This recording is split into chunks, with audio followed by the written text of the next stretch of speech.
नमस्कार दोस्तों, VN study classes में आपका स्वागत है। आज से मैं लूसेंट का जो सामान्य विज्ञान का पोर्शन है वो शुरू करने जा रहा हूँ और पूरा लूसेंट का जो साइंस का पोर्शन है उसका पूरा निचोड़ करूँगा। लाइन बाय लाइन इसको देखेंगे और पहले मैं बायोलॉजी से शुरुआत कर रहा हूँ और जैसे ही बायोलॉजी ख़त्म होगा मैं फिजिक्स फिर केमिस्ट्री करूँगा। तो एक दिन में हम लोग का टारगेट रहेगा कि एक दिन में एक टॉपिक को ख़त्म कर दें। तो आइए आज बायोलॉजी के पहले टॉपिक से शुरू करते हैं। पहला टॉपिक है जीवधारियों का वर्गीकरण। तो देखिए, अरस्तु ने समस्त जीवों को दो समूहों में विभाजित किया था और एक लिनियस था। लिनियस ने भी दो समूहों में विभाजित किया था।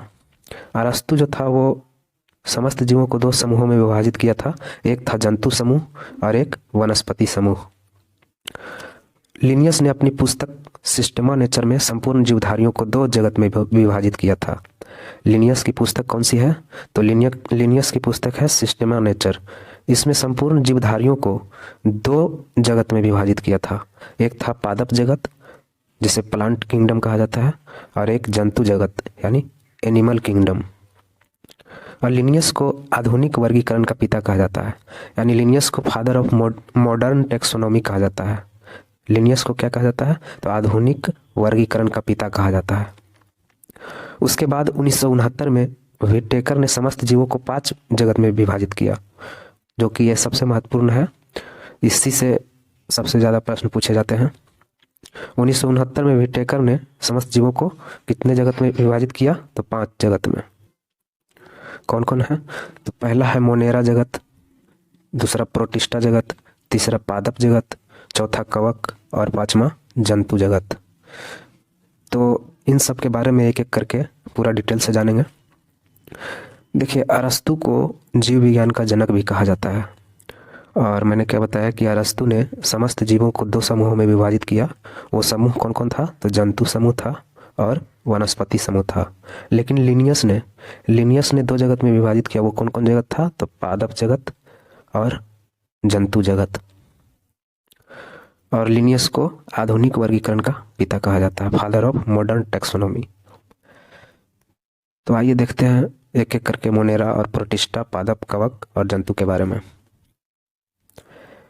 पहला है मोनेरा जगत। दोस्तों, लूसेंट का जो साइंस है वो लाइन बाय लाइन मैं यहाँ बताने जा रहा हूँ। पूरा प्रयास करूँगा कि एक भी लाइन छूटे ना। तो देखते हैं मोनेरा जगत। इस जगत में सभी प्रोकैरियोटिक जीव आते हैं। तो मोनेरा जगत में कैसे कौन सा जीव आते हैं? तो प्रोकैरियोटिक जीव। प्रोकैरियोटिक और यूकैरियोटिक के बारे में मैं डिटेल से विस्तार करूँगा कभी अगले वीडियो में। फिलहाल मोनेरा जो है, मोनेरा जगत, उसमें सभी प्रोकैरियोटिक जीव आते हैं। और मोनेरा जगत में कौन कौन से आते हैं? तो जीवाणु आते हैं, साइनोबैक्टीरिया आते हैं और आर्कीबैक्टीरिया आते हैं। मोनेरा जगत के अंतर्गत कौन कौन आते हैं? तो जीवाणु, साइनोबैक्टीरिया और आर्कीबैक्टीरिया आते हैं। और तंतुमय जीवाणु जो है वो भी मोनेरा जगत में ही आते हैं। अगर क्वेश्चन पूछ दे कि तंतुमय जीवाणु किस जगत में आता है, तो मोनेरा जगत में। मोनेरा जगत के जीव जो हैं उन सभी स्थानों में पाए जाते हैं जहां जीवन की थोड़ी भी संभावना मौजूद है, जैसे मिट्टी, जल, वायु, गर्म जल के झरने जहां 80 डिग्री सेंटीग्रेड तापमान हो, हिमखंडों की तली में, रेगिस्तान में आदि में। यानी कि मोनेरा जगत के जितने भी जीव हैं वो मिट्टी में पाए जाएंगे, जल में भी, वायु में और गर्म जल के झरने में, हिमखंड की तली में और रेगिस्तान में भी पाए जाते हैं। तो यहाँ से मैंने क्या क्या बताया, क्या क्या प्रश्न निकल सकता है। तो मोनेरा जो है, मोनेरा जगत में कौन से जीव आते हैं? तो प्रोकैरियोटिक जीव आते हैं। पहला क्वेश्चन तो यहाँ से निकल जाएगा। फिर जीवाणु किस जगत में आते हैं? तो मोनेरा जगत में। साइनोबैक्टीरिया, आर्कीबैक्टीरिया किस जगत में आते हैं? तो मोनेरा जगत में। और तंतुमय जीवाणु किस जगत में आते हैं? तो मोनेरा जगत में ही आते हैं। और मोनेरा जगत के जो जीव है वो कहाँ कहाँ पर मौजूद हो सकते हैं? तो मिट्टी में, जल में, वायु में, गर्म जल के झरने में, हिमखंडों की तली में, रेगिस्तान में। अब चलिए अगला टॉपिक देखते हैं। दूसरा पॉइंट है प्रोटिस्टा। प्रोटिस्टा के बारे में जानते हैं। तो प्रोटिस्टा जगत में कौन कौन से आएंगे? तो एक कोशिकीय जीव आएंगे, और प्रायः जो जलीय यूकैरियोटिक होते हैं वो आते हैं। मोनेरा जगत में कौन कौन आते थे? तो प्रोकैरियोटिक, और प्रोटिस्टा जगत में यूकैरियोटिक जीव आएंगे, और एक कोशिकीय जीव शामिल किए जाते हैं इसमें। अगर पूछ दे कि यूग्लिना और प्रोटोजोआ किस जगत के अंतर्गत आते हैं, तो वो प्रोटिस्टा जगत के अंतर्गत आते हैं। कौन कौन? तो यूग्लिना और प्रोटोजोआ। प्रोटिस्टा में जो जनन होता है वो किस प्रकार का होता है?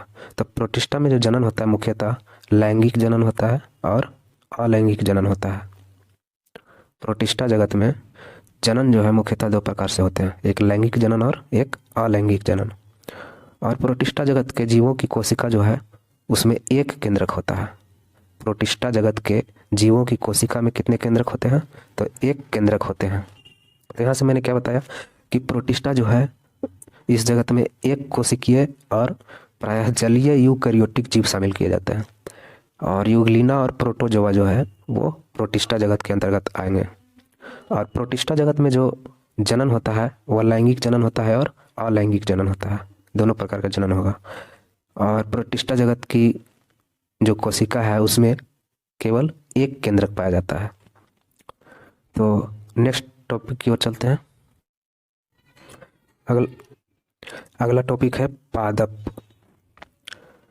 इसमें जो है पादप जगत में रंगीन और बहुकोशिकीय और प्रकाश संश्लेषी उत्पादक जीव सम्मिलित किए जाते हैं। प्रोटिस्टा जगत में क्या था? तो एक कोशिकीय था, इसमें बहुकोशिकीय जीव है। पादप में बहुकोशिकीय जीव पाए जाते हैं और रंगीन प्रकाश संश्लेषी उत्पादक जीव भी सम्मिलित किए जाते हैं। और पादप जगत के अंतर्गत कौन कौन आते हैं? तो शैवाल, मौस, पुष्पीय तथा अपुष्पीय बीजीय पौधे पाए जाते हैं। पादप जगत के अंतर्गत कौन कौन आएंगे? तो शैवाल, मौस, पुष्पीय तथा अपुष्पीय बीजीय पौधे शामिल किए जाते हैं। पादप जगत के अंतर्गत जो है कौन कौन से वर्ग होते हैं? तो पादप जगत के अंतर्गत थाइलोफाइटा आते हैं, ब्रायोफाइटा, टेरिडोफाइटा, जिम्नोस्पर्म और एंजियोस्पर्म आते हैं। तो पादप जगत के वर्ग के बारे में अगले वीडियो में मैं डिटेल से बताऊंगा कि थाइलोफाइटा के अंतर्गत कौन कौन से जीव आते हैं, ब्रायोफाइटा के अंतर्गत कौन कौन से जीव आते हैं, टेरिडोफाइटा के अंतर्गत कौन कौन आता है, जिम्नोस्पर्म और एंजियोस्पर्म के बारे में पूरा डिटेल से चर्चा करेंगे अगले वीडियो में। तो यहाँ से मैंने क्या देखा कि पादप जो है वो पादप के अंतर्गत जितने भी जीव आते हैं वो सभी रंगीन, बहुकोशिकीय, प्रकाश संश्लेषी उत्पादक जीव आते हैं। और पूछेगा कि शैवाल, मौस, पुष्पीय तथा अपुष्पीय बीजीय पौधे किसके अंतर्गत आते हैं? तो पादप जगत के अंतर्गत आते हैं। अगला देखते हैं, अगला पॉइंट क्या है। चौथा पॉइंट है कवक। तो कवक में यूकैरियोटिक तथा परपोषित जीवधारी शामिल किए जाते हैं। कवक में यूकैरियोटिक तथा परपोषी जीवधारी शामिल किए जाते हैं। इसमें अवशोषण द्वारा पोषण होता है। कवक में पोषण कैसे होता है? तो अवशोषण द्वारा होता है। और यह परजीवी और मृतोपजीवी होते हैं। कैसे होते हैं? तो परजीवी और मृतोपजीवी होते हैं। कवक कैसा होता है? तो परजीवी और मृतोपजीवी दोनों होते हैं। इनकी कोशिका भित्ति काइटिन नामक जटिल शर्करा की बनी होती है। कवक की जो कोशिका भित्ति है वो किसकी बनी होती है? काइटिन की बनी होती है, जो कि जटिल शर्करा की होती है। इस वर्ग के यानी कवक वर्ग के सदस्य पर्णहरित यानी क्लोरोफिल रहित होते हैं। यानी कवक में जो है क्लोरोफिल नहीं पाया जाता है। कवक में क्लोरोफिल नहीं पाया जाएगा। और इसमें प्रजनन जो होता है बीजाणुओं द्वारा होता है। कवक में प्रजनन किसके द्वारा होगा? तो बीजाणुओं द्वारा होता है। तो मैंने क्या देखा कि कवक में पोषण किसके द्वारा होता है? तो पोषण अवशोषण के द्वारा होता है। और कवक में यूकैरियोटिक परपोषित जीवधारी शामिल किए जाते हैं। और कवक जो है परजीवी और मृतोपजीवी दोनों होते हैं। और कवक की कोशिका भित्ति काइटिन की बनी होती है। और कवक वर्ग के सदस्य जो है उसमें क्लोरोफिल नहीं पाया जाता है। और इसमें प्रजनन जो होता है वो किसके द्वारा होता है? बीजाणुओं यानी स्पोर के द्वारा होता है। अगला पॉइंट है, पांचवा है जंतु जगत। तो जंतु जगत में सभी जो है बहुकोशिकीय यूकैरियोटिक उपभोक्ता जीव शामिल किए जाते हैं। जंतु जगत में कौन कौन होते हैं? तो बहुकोशिकीय जीव, यूकैरियोटिक जीव और उपभोक्ता जीव शामिल किए जाते हैं। इन्हें मोटोजोआ भी कहा जाता है। जंतु जगत को मोटोजोआ भी कहा जाता है। और इसके अंतर्गत, जंतु जगत के अंतर्गत कौन कौन आते हैं? तो हाइड्रा, जेलीफिश, कृमि, सितारा, मछली, सरीसृप, उभयचर, पक्षी तथा स्तनधारी जीव आते हैं। तो जंतु जगत के अंतर्गत कौन कौन है? तो हाइड्रा, जेलीफिश, कृमि, सितारा, मछली, सरीसृप, उभयचर, पक्षी तथा स्तनधारी जीव। और कैरोलस लिनियस को वर्गीकी का जन्मदाता कहा जाता है, यानी फादर ऑफ टैक्सोनॉमी किसे कहा जाता है? तो लिनियस को कहा जाता है। पीछे भी मैंने बताया कि लिनियस को क्या कहा जाता है? तो वर्गीकी का जन्मदाता कहा जाता है। तो जंतु जगत में क्या देखा मैंने कि बहुकोशिकीय जीव में पाए जाएंगे, और यूकैरियोटिक, उपभोक्ता जीव, ये सब किस में शामिल किए जाते हैं? तो जंतु जगत में। और जंतु जगत को मोटोजोआ भी कहा जाता है। इसके अंतर्गत हाइड्रा, जेलीफिश, कृमि, सितारा, मछली, सरीसृप, उभयचर, पक्षी, स्तनधारी जीव आते हैं। अगला पॉइंट देखते हैं। कुछ जीवधारियों के वैज्ञानिक नाम दिए गए हैं जो कि अक्सर पूछते रहता है सभी एग्जामों में। जैसे मनुष्य का वैज्ञानिक नाम क्या है? तो होमोसेपियंस। मनुष्य का वैज्ञानिक नाम होमोसेपियंस। मेढक का राना टाइग्रीना, बिल्ली का फेलिस डोमेस्टिका, कुत्ता का कैनिस फैमिलियरिज, गाय का बॉस इंडिकस, मक्खी का मस्का डोमेस्टिका, आम का मैंगिफेरा इंडिका, धान का ओरिजा सेटिवा, गेहूं का ट्रिटिकम एस्टिवम, मटर का पिजम सेटिवम, चना का साइसर एरिटिनम, सरसों का ब्रासिका कॉम्पेस्ट्रिस, मक्का का जिया मेज, और भी बहुत सारे जो जीवधारी हैं उनका वैज्ञानिक नाम होता है।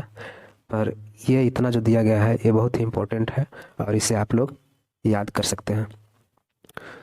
तो दोस्तों, लूसेंट के साइंस पर्सन में बायोलॉजी का पहला जो टॉपिक था वो आज पूरा क्लियर हो गया।